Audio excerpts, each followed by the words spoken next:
नमस्कार मित्रांनो, कलासृष्टीतून यावेळी अत्यंत वाईट बातमी समोर आली आहे. कारण अशोक सराफ यांच्या पत्नीचे अपघातात दुर्दैवी मृत्यू झाला आहे. तर चला जाणून घेऊया काय आहे सविस्तर माहिती.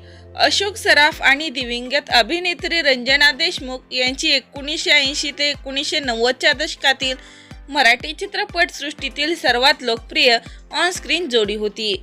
रंजना या अशोक सराफ यांच्या लाडक्या सहकलाकार होत्या आणि बिनकामाचा नवरा, गुपचूप गुपचूप यासारख्या अनेक सुपरहिट चित्रपटात त्यांनी पडद्यावर एकत्र काम केले होते. त्यांनी चित्रपट एकत्र अभिनय करून प्रेम संबंध दिवसेंदिवस वाढत चालले होते आणि यांचे प्रेम फुलत गेले. पण अचानक काळाने घाला घातला आणि 1980च्या दशकात एका चित्रपटाच्या शूटिंगला जात असताना त्यांचा भीषण अपघात झाला, ज्यामध्ये त्यांना गंभीर दुखापत झाली. त्या दिव्यांग झाल्या होत्या.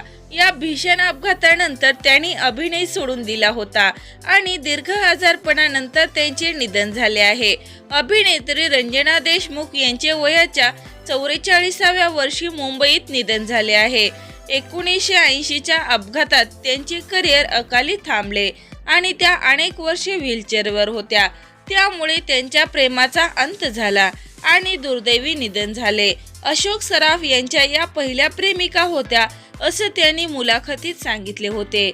तर मित्रांनो, दिल जुडे बिना ही टूट गया असं अशोक मामांचं झालं आहे.